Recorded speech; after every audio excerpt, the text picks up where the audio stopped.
que nous sommes dans la joie ce matin d'être dans la présence de celui que nous appelons le Seigneur de Seigneurs, le Roi de Rois, l'Éternel des armées. Amen.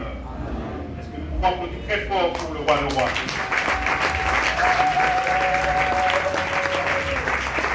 Amen. Vis-à-vis de Dieu. Le Seigneur a permis que je puisse passer par ce moment difficile, mais aujourd'hui, il a permis de me mettre debout et de pouvoir commencer à vaquer à toutes mes activités comme avant. Que la grâce nous revienne une fois de plus au nom de Jésus. Amen. Bien-aimés dans le Seigneur, il y a une petite correction. Moi et mon épouse, ce n'est pas notre 23e anniversaire, c'est notre 25e anniversaire. Alléluia. Amen. Nous sommes dans la joie. Vous savez, quand vous commencez la vie à deux. Et bien à un certain moment, les enfants commencent à partir. Le dernier, c'est notre fils qui est là, Joyce, qui a eu son diplôme. Bientôt, il va nous quitter aussi. Amen. Comme nous étions avant. Alléluia.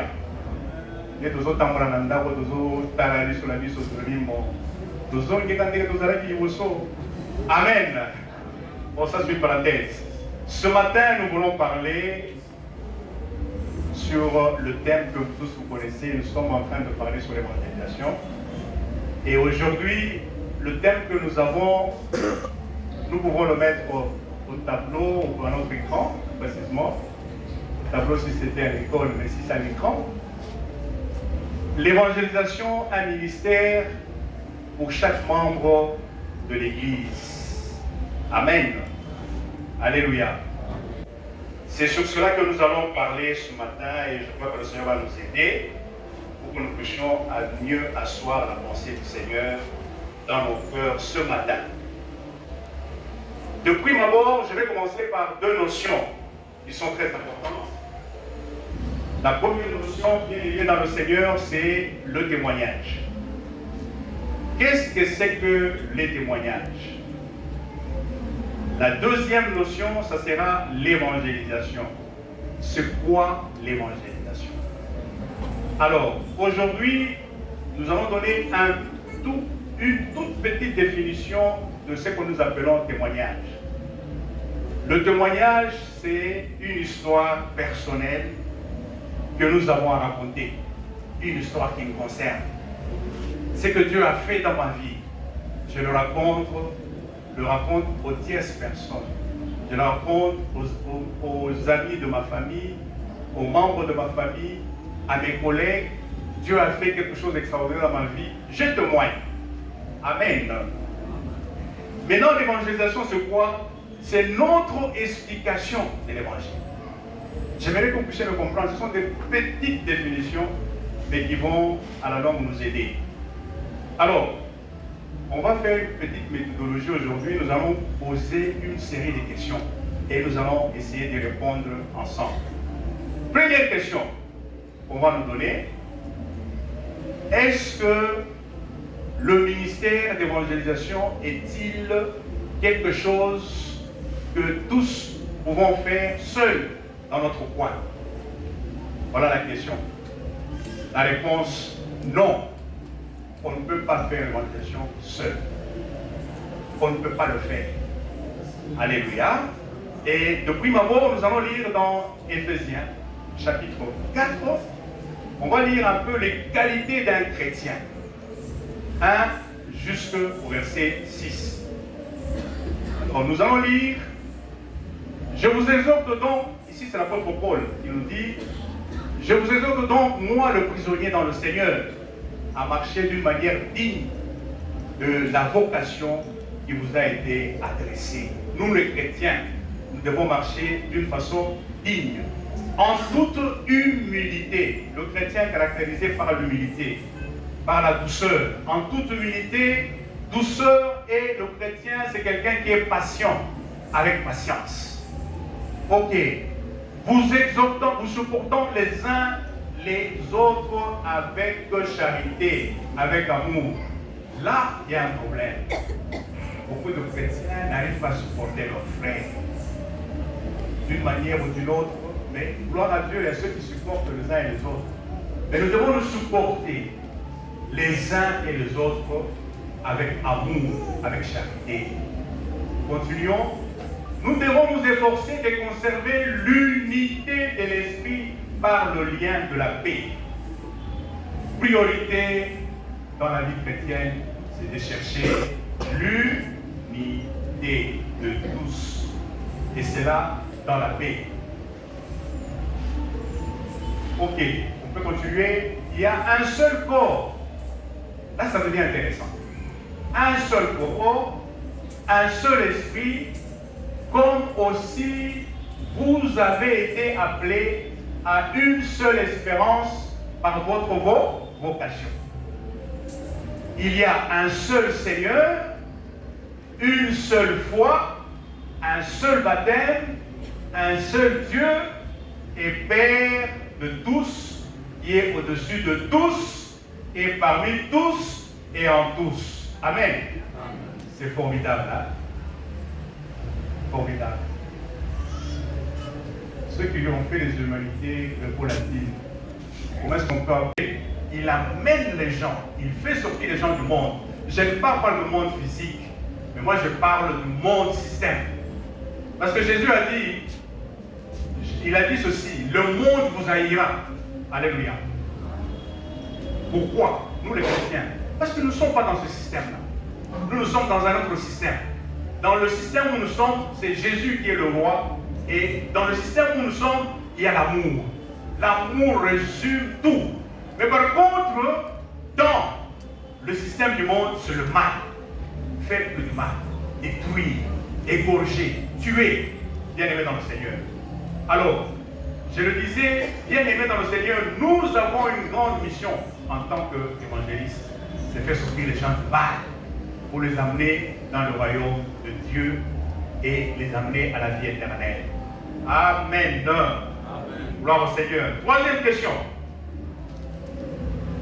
Évangéliste, pasteur, docteur, apôtre. Pas encore que j'ai oublié. Il y en a 5. Hein? Apôtre, évangéliste, berger, on appelle pasteur, docteur, et qui encore prophète. Quel est le but de tout ce don-là?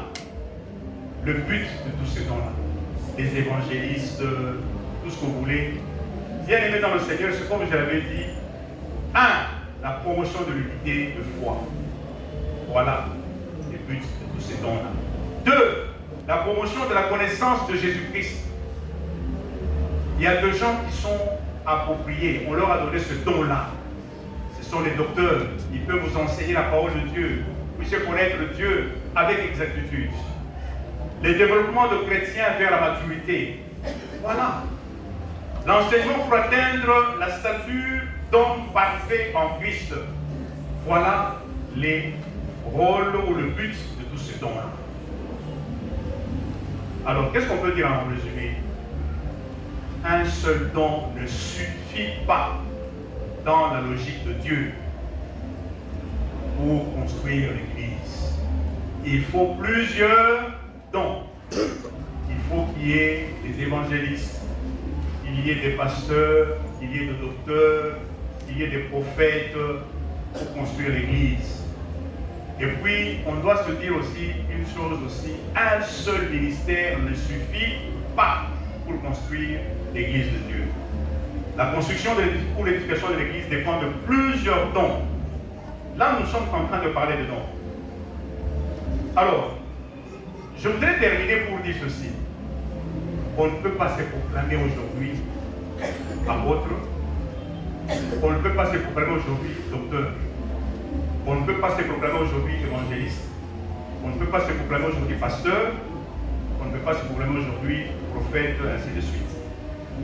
Mais un prophète, un apôtre, un docteur, un enseignant, comme nous disons un docteur, et un évangéliste et un pasteur, tous ce sont de dons qui viennent de la part de qui? De Dieu. Amen. Vous l'entendez bien, c'est très important. L'Église, telle qu'elle est, a un chef. Vous connaissez le chef de l'Église, non? C'est qui? C'est Jésus. Amen. Alors, il a donné de dons. Il a dit, oh, quel déposala là, pour que mon Église soit édifiée, pour que mon Église soit bien construite, pour que mon Église puisse avoir une base solide, qu'elle soit la colonne de la vérité. Amen. Maintenant, nous allons voir aussi un verset dans un autre livre, 1 Corinthiens, chapitre 12. Nous allons lire à partir du verset 7 et nous allons nous arrêter au verset 11. Amen. Or, à chacun, la manifestation de l'Esprit est donnée pour l'utilité commune. En effet, à l'un est donné par l'Esprit une parole de sagesse, à un autre une parole de connaissance selon le même Esprit, à un autre la foi par le même Esprit, à un autre le don de guérison par le même Esprit, on continue, à un autre le don d'opérer des miracles, et à un autre la prophétie, et à un autre le discernement des esprits, et à un autre la diversité de langues, à un autre l'interprétation de langues. Un seul et même esprit opère toutes ces choses, les distribuant à chacun en particulier comme il veut. Amen. Alléluia. Alors, je peux peut-être aller vite en besoin pour gagner du temps. Vous voyez le verset que nous venons de lire dans Éphésiens 4, 11, 13. Et le verset que nous venons de lire maintenant dans 1 Corinthiens, chapitre combien? 12, verset 7 à 11. On nous parle ici qu'on a donné, l'Esprit a donné aux autres la parole de connaissance, il a donné à d'autres la parole de sagesse, il a donné à d'autres le don de la foi, il a donné le don de guérison, il a donné le don d'opérer des miracles, il a donné le don de la prophétie, le discernement des esprits et la diversité de langues, enfin l'interprétation de langue. Vous allez voir que les deux versets que j'ai donnés dans les deux épîtres, l'épître de Paul aux Éphésiens et l'épître de Corinthiens, vous allez constater que ce n'est pas la même chose. Oui ou non? Amen. Ce n'est pas la même chose. Quand nous parlons de Éphésiens 4, 11, on nous parle de dons. Mais quand nous parlons maintenant dans 1 Corinthiens 12, on nous parle de compétences. Alléluia. Donc deux choses tout à fait différentes. Nous avons les œuvres d'un côté, et ici le don, et nous avons le don plutôt, et nous avons ici maintenant des compétences qu'on donne à l'Église. Mais celui qui fait toutes ces choses-là, c'est le Saint-Esprit. Amen. Il nous donne la liste dans Éphésiens qui concerne le don, et il nous donne dans la liste de 1 Corinthiens les compétences. Alors, les compétences et les dons, bien aimés dans le Seigneur, comme nous le disons, donc, quand nous parlons d'Éphésiens, c'est beaucoup plus les œuvres. Et quand nous parlons des œuvres et des compétences, toutes ces choses-là sont importantes pour la construction du corps de Christ. Alléluia. Ça, c'est très important. Mais j'aimerais que même que je puisse insister sur un fait. C'est le verset 11. On nous dit, un seul et même esprit opère toutes ces choses. Il fait quoi, le Saint-Esprit? Il les distribue à chacun en particulier comme il le veut. Pas comme toi tu veux. Alléluia. Et c'est ça la grosse erreur de beaucoup d'entre nous, bien aimés dans le Seigneur. Il le fait comme il veut. Si le Saint-Esprit trouve que c'est bon que je donne le don de la connaissance de la parole de Dieu à l'ancien Arthur, à ça. Mais vous allez voir des gens qui commencent à envier. L'ancien a cru parce qu'il a le don de la connaissance. Non. Tu es à côté. Vraiment à côté. Les compétences et le don, c'est qui? Le Saint-Esprit. Et il est fait comment? Lui-même, sans complaisance. Sauf qu'on dit que yo, on peut faire le don de sagesse. Toi, je peux te donner le don de miracle. Toi, je peux te donner le don de ceci. Il y a beaucoup. Amen. Alléluia. Alors, comment savoir, la question qui vient après, comment savoir quel est notre travail? Bien aimé, c'est là où il y a un problème. J'ai déjà répondu à cette question-là. En quoi la liste de dons, de compétences différentes de la liste que nous venons de voir en l'épître? Ça, j'ai déjà donné comme réponse. Maintenant, nous arrivons à la 5e question. Qu'y a-t-il de commun entre ces deux listes? Qui peut me répondre? Qu'est-ce qu'il y a de commun dans ces deux listes? Dans la salle, si vous m'avez suivi. Entre la liste de Éphésiens et la liste de Corinthiens. Qu'est-ce qu'il y a de commun là-bas? Vous avez bien suivi. Quelqu'un peut oser, nous ne sommes pas à l'université pour que nous puissions sensibiliser les gens ou quoi que ce soit. Quelqu'un peut nous dire, tous les deux cherchent quoi? L'édification et la construction du corps du Christ. C'est qui est le point focal de toutes ces deux listes, des deux listes que nous allons voir. Maintenant, bien aimé dans le Seigneur, il y a un problème qui se pose. On peut le lire 1 Corinthiens 12, à partir du verset 14 jusqu'au verset 21. Soyez patients, hein? C'est tout un enseignement que je vous donne ce matin pour éclaircir quelques points afin que nous puissions bien prier. Ainsi, le corps n'est pas un seul membre, mais il est formé de plusieurs membres. Alors, ce qui est très intéressant ici, c'est que nous allons lire maintenant. Si les pieds disaient, parce que je ne suis pas une main, je ne suis pas du corps, ne serait-il pas du corps pour cela? Non. Et le main et les pieds font partie d'un seul corps. Amen. Ok, nous allons maintenant au verset 16. Et si l'oreille, disait, parce que je ne suis pas un œil, je ne suis pas du corps, ne serait-il pas du corps pour cela? Si tout le corps était œil, où serait lui? Si tout le corps c'était l'œil. Mais maintenant, il faut entendre pour réagir. Ok. S'il était tout oui, où serait l'odorat? Zone, on a vu ce que c'est très important. Vous voyez un peu. Les corps, c'est la vision, l'odorat, l'audition, tout ça. Ça fait partie du corps. Amen. On peut continuer.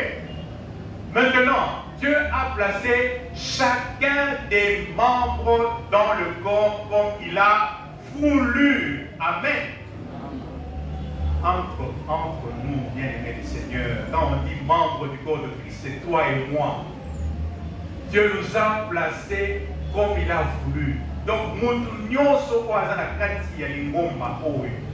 il a connu le Seigneur Jésus-Christ. Il a eu l'activité précise que le Saint-Esprit lui a donnée. Amen. Vous l'entendez bien. Donc, chacun d'entre vous ce matin, qu'on ne vous trompe pas, vous avez une responsabilité dans l'œuvre de Dieu. Amen. Alors, si tous étaient un seul membre, où seraient les corps? Maintenant donc, il y a plusieurs membres et un seul corps. L'œil ne peut pas dire à la main, je n'ai pas besoin de toi, ni la tête dire aux pieds, je n'ai pas besoin de vous. Amen. Le mot, les polos ne peut pas se battre. Le pied, nous marchons. La main, nous mangeons. Il a son travail, il a son activité bien précise, mais tous, nous formons un seul corps. Amen. Mais voilà, maintenant dans l'église, il y a des situations qui se passent. Nous avons 3 types de tableaux dans l'église. Il y a certains membres dans l'église qui se disent, je n'ai aucun rôle, je n'ai aucun travail particulier parce que je ne suis pas compétent. Alléluia. Alors, on sait le côté. Mais qu'est-ce que nous dit la parole de Dieu? Ça m'a fait si tout une activité comme il a résolu lui-même. Donc chacun d'entre nous doit nécessairement faire quelque chose. Deuxième tableau. Il y a certains membres dans l'église qui veulent prendre des rôles de plus haut niveau. Vous voyez, dans l'église, il y a des gens qui cherchent le titre. Le titre ma caisse. Alléluia. En tout cas, il y a des gens qui cherchent à être pasteur, à être prophète, à être évangéliste. Corps et âme, ils se battent. Hein? Pour qu'ils soient des hommes là qualifiés. Mais ils ne sont pas qualifiés.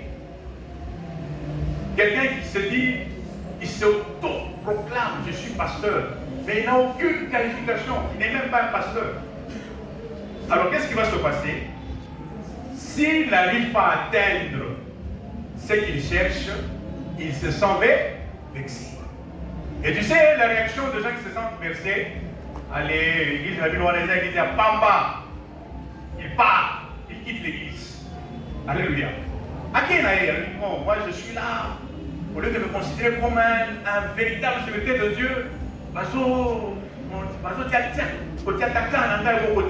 alors qu'est-ce que je dois faire? Je ne me sens pas à l'aise dans cette église-là parce que j'aspire à d'autres fonctions et je pars à Kenantai.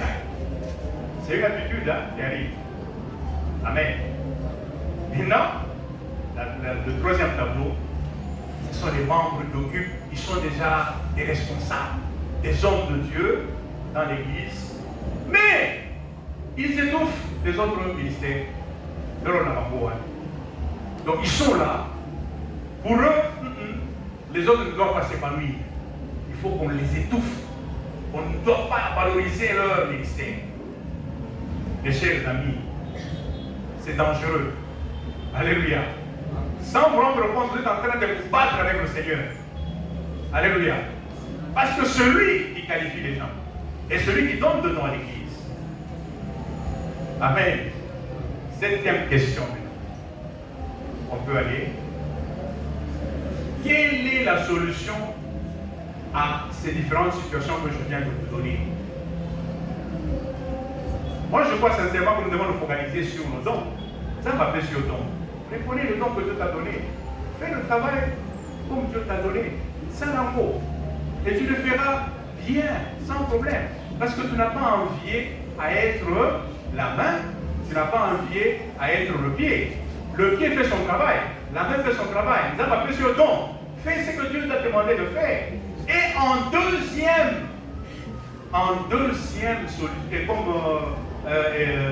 solution, révalorise maintenant les autres dons que toi tu n'as pas.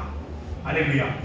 Ça signifie quoi? Je peux prier, je peux aider, je peux faire ceci, je veux que mon frère, ma soeur puisse aller de l'avant parce qu'il a tel don, il a telle compétence dans un monde de la Konaïe pour que Dieu le bénisse davantage, qu'il ait de l'avance et qu'il puisse aller avancer très loin avec le Seigneur.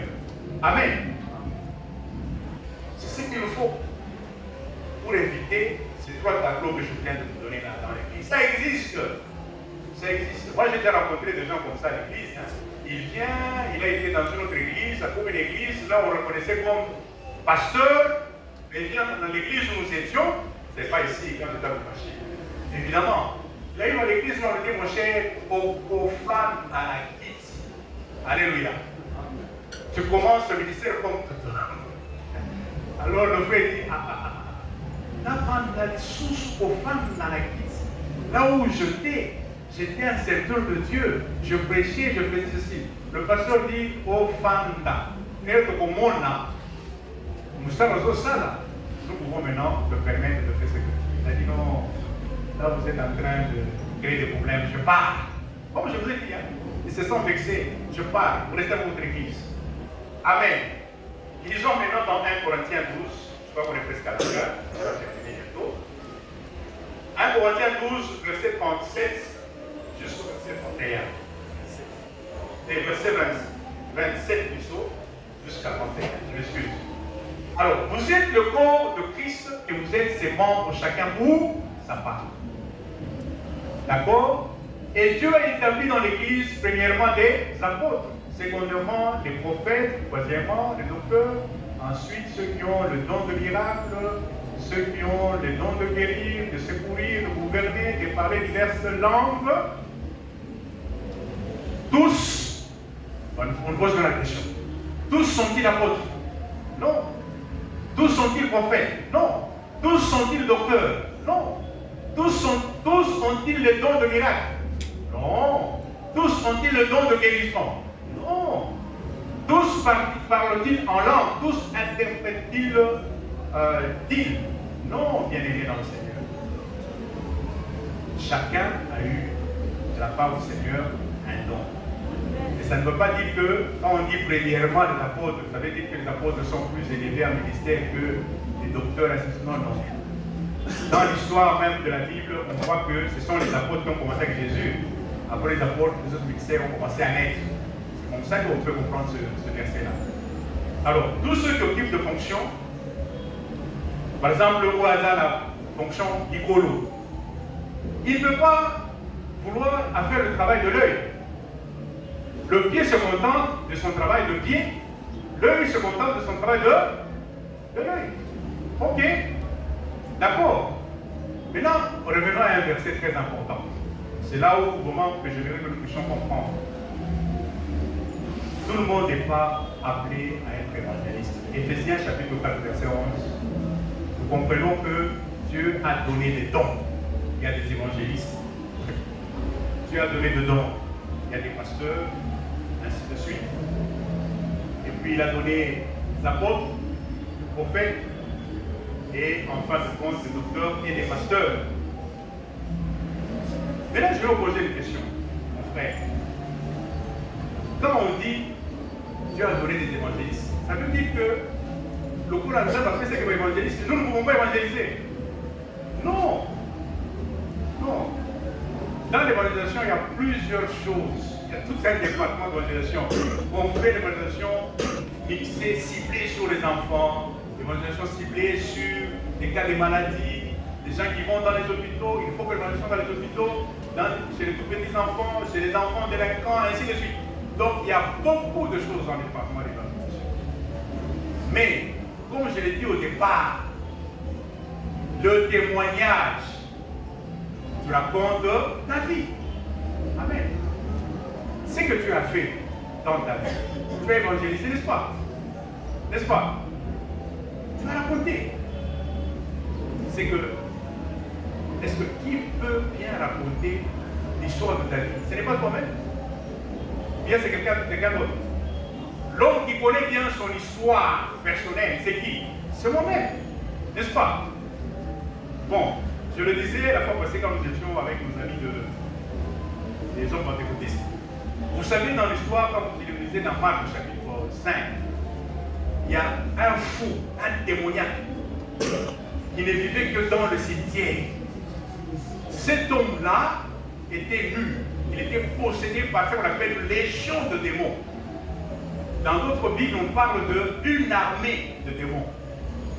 Alors, Jésus est venu. Il a délogé tous ces gens-là. Vous savez où ils sont partis ces démons-là? Ils ont même réclamé eux-mêmes. Dites à lui,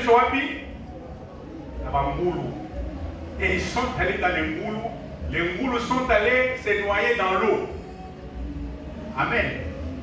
Maintenant, cet homme-là, la Bible, j'aime beaucoup cette parole de Dieu-là, il nous dit que l'homme qui était démoniaque là, il est revenu à ses bons sens, il était habillé et il était assis. Les gens venaient et disaient, mais nous tous les du bon. Mais comme je suis normal. Bien aimé dans le Seigneur, cet homme-là, et quand il a vu Jésus maintenant commencer à s'embarquer pour partir, il a dit à Jésus, non. Alléluia. Bien aimé dans le Seigneur, Jésus l'a dit, alléluia. Avec votre permission, est-ce que nous pouvons lire ça rapidement? Marc chapitre 5, verset 15. Rapidement. Le Tangi doit comprendre un peu cette histoire-là. Je vais demander à quelqu'un dans la salle de se mettre debout et de pouvoir lire cette parole-là. C'est très important pour que nous puissions comprendre que nous devons vraiment évangéliser ce que Dieu a fait dans notre vie. Amen. Ok, on va lire ça rapidement. Avec quelqu'un dans la salle, il se met debout et il va lire rapidement.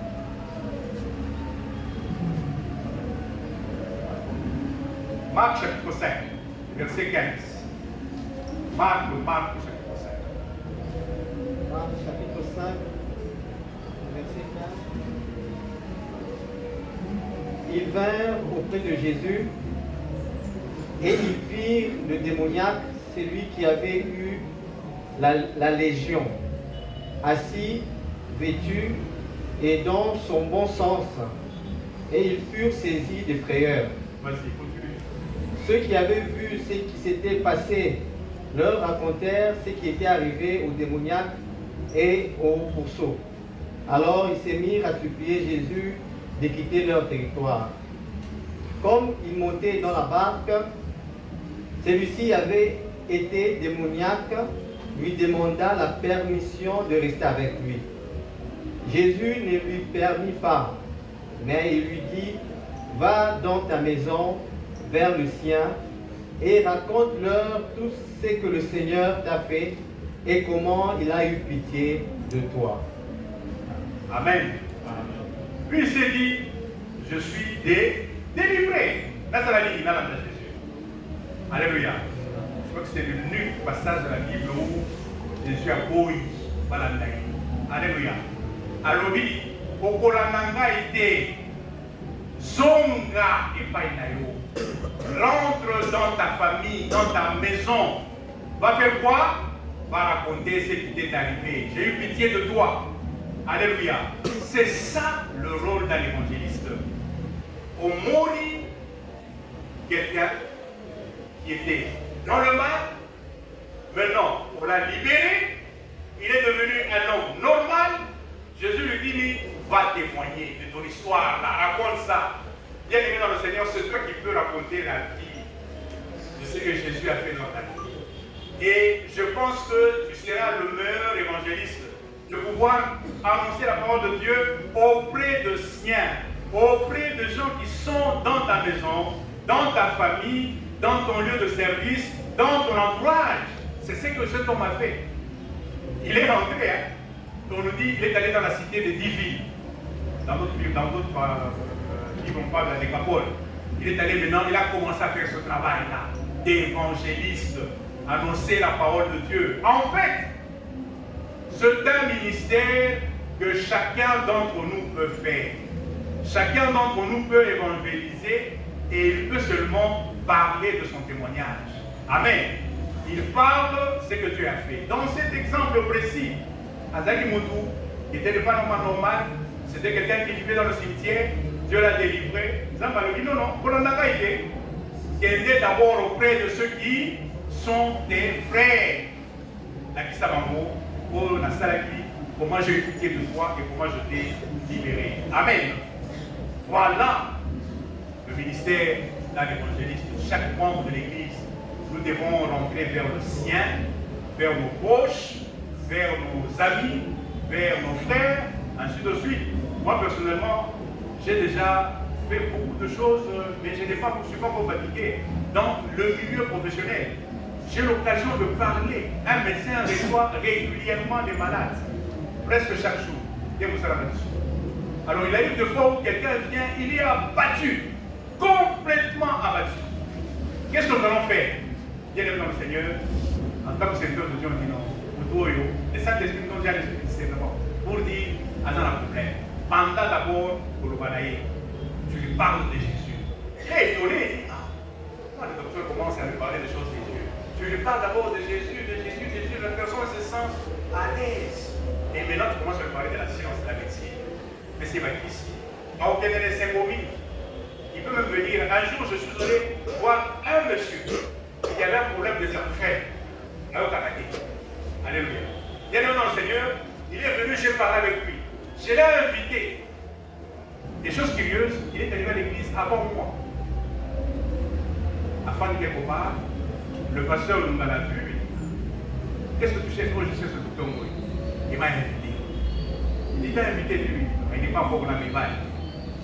Et c'est un monsieur qui avait beaucoup aimé parce qu'on lui a parlé de Jésus. Mais il est parti. Il venait quand même régulièrement dans l'église, mais comme c'est un homme de grave, il est parti dans leur région. Il était venu pour le soin, il est rentré chez eux. Donc, toute opportunité que Dieu nous donne, toute occasion, parlons de Jésus. Nous leur parlons de ce que Dieu a fait dans notre vie. Dieu m'a guéri de ce qu'on appelle une maladie démoniaque. On appelle l'épilepsie. Alléluia. Je n'ai jamais cessé de le dire. N'eût été l'intervention de Dieu, je ne serais jamais un médecin aujourd'hui. Alléluia. Parce que c'est difficile pour autant la guérir. En pleine crise comme ça, ou bien aux autres, soyez pas malade, vous savez, crise d'épilepsie. Comme là, on va beaucoup là. Bon, gloire à Dieu. Et voilà qu'on fuit. On me demande de souvenir. Amandi. Alléluia. Amen. Mais le Seigneur m'a guéri totalement. Alléluia. Sans payer un seul sou.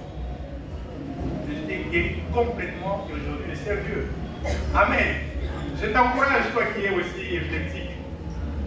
Ce n'est pas compliqué. Je ne peux pas dire que j'ai le don des guérisons, mais Jésus peut te guérir comme il a fait pour moi. Amen. 8e question. Bienvenue dans le Seigneur.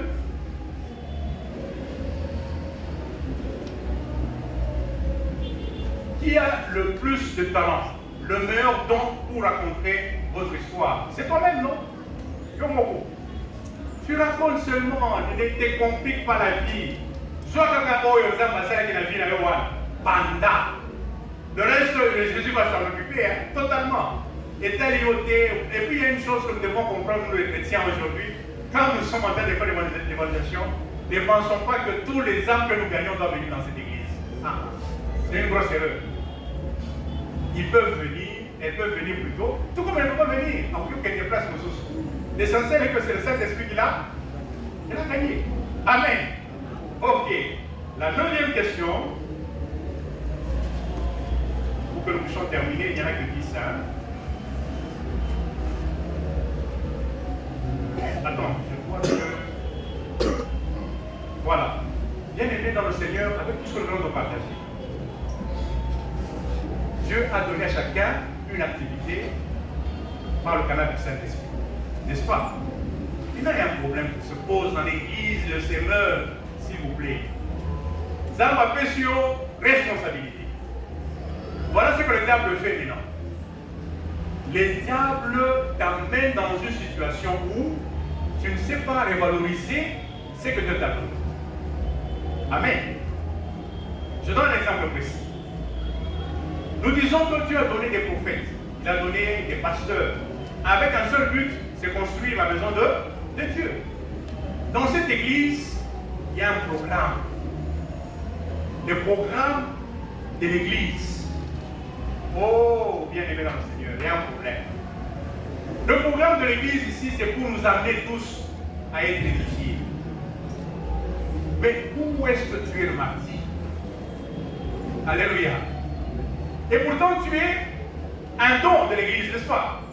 Maintenant, les gens se retrouvent dans l'église, quelque part, dans un pâturage, mais, parce qu'on a du coloté. Alléluia. Mais c'est grave. On a dit soigner. Mais du coup. Mais du coup, nous a dit. Alléluia. Mais c'est grave. Et c'est comme ça qu'aujourd'hui, nous risquons d'avoir devant nous une église monstre. Alléluia. Donc une église qui n'a pas des yeux, une église qui n'a pas de macolo, une église qui n'a pas de main. Je retrace seulement ce que je viens de vous dire. Ça m'appelle chacun d'entre vous, Coco Sangaïté, chacun d'entre vous a une responsabilité devant Dieu. Et tu es membre de cette église. C'est-à-dire qu'on a besoin de toi à l'église dans le corps du Christ. Alléluia. Maintenant, quand on se retrouve le mardi, il faut l'enseigner. C'est quoi ton ça la l'église? Tout le temps pour la tête? Amen. Alléluia. Et tout comme ici, mercredi, les mamans. Tout comme il y a mercredi, Michel Jacques. Oh, c'est quoi ton monde à Tengeni? Donc, jeudi, dans les poules. Totali, les chers amis, maman, moi j'ai dit. Donc, vendredi, comme le vendredi, on dit oui, alléluia. Donc, samedi, tout comme samedi, ça c'est grave. Ma coro exate, ma boko exate, tout exate.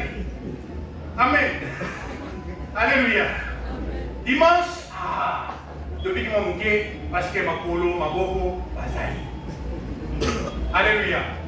Bien-aimés dans le Seigneur, nous déformons l'Église de Dieu. Le programme de Dieu n'est pas honoré dans l'Église le Seigneur. S'il vous plaît, prenons l'engagement de pouvoir répondre à Dieu. Parce que, aux importance, Makasi, tu es un don de Dieu, tu as des compétences, il faut les manifester dans l'Église de Dieu qui est le corps du Christ, à savoir l'Église locale des semeurs.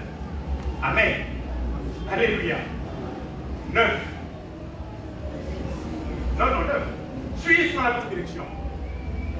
Avec tout ce que nous venons de voir, mon frère, est-ce que vous avez la direction Malamu? Fais un examen de conscience. Mardi, il va y avoir côté. Lundi, il va y avoir une oralité. Mercredi, il va y avoir côté. Jeudi, la poule, il va y avoir côté. Vendredi, dans les enseignements, il va y avoir côté. Samedi, JPC, vous allez côté.